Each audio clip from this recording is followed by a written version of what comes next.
Nasa kote ng intelligence operatives ng Manila Police District ang pagawaan ng mga peking ID ng persons with disabilities sa Santa Cruz, Maynila. Napag-alamang ibinebenta ang mga ito sa presyong 200 hanggang 500 pesos bawat isa.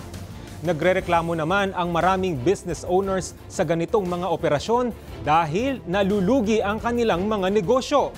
May balitang A to Z si Kim Salinas. Ito ang secret room sa loob ng isang bahay sa Santa Cruz, Maynila.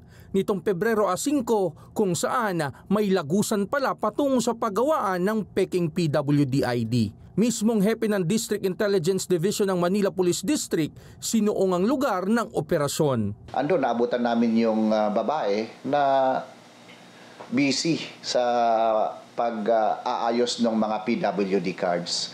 And dito natin nakita na it goes as far as Sorsogon, it goes as far as Ilocos region, no? Central Luzon, Region 4A, Region 4B, yung paglaganap ng at pag-abuso ng PWD cards. Natunto ng paggawaang ito matapos magpanggap ang Manila Police Operative na buyer ng peking PWD ID. Talamak at lantaran ng paggamit ng mga peking PWD IDs sa mga restaurant at iba pang establishmento para makakuha ng diskwento na 20%. Ito na lang hinuli namin, 20 to 30 a day. Ang naano nila, ang customers nila. Nag-avail sila nitong PWD card. Imagine from 200 to 500 pesos. Ang kapalit naman nun, every transaction is 20% discount.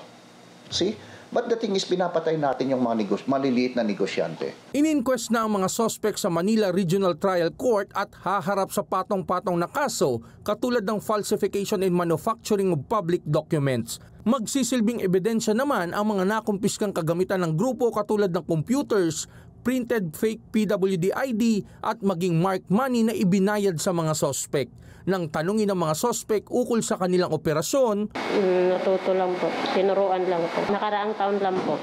Tungkol naman sa kanilang kinikita kada araw, mayroon po, pag malakas, 2,000 lang po. Ayon sa mga establishmento, umaaray na ang kanilang negosyo sa mga ganitong modus operandi ng mga mapagsamantala. Marami na nga po kaming na-encounter na mga peking PWD po. Kahit paano po, nalulugi rin po kami kasi yun nga po, kahit konti lang yung halaga nung na-discount, na loloko rin po kami. Kasi paulit-ulit po, di ba? Giit ng mga negosyo, malugod nilang ipinagkakaloob ang discount para sa mga lehitimong senior citizen at PWD, pero dapat masawata ngayon ang mga naglipa ng peking PWD IDs. Kaya ang mga establishmentong ganitong klase ng kainan ay patuloy na nagiging mapanuri na ngayon sa bawat PWD ID ipepresenta sa kanila ng kanilang mga customer. Maliit man ang diskwento pero kung susumahin raw, malaking kalugian sa kanilang sektor.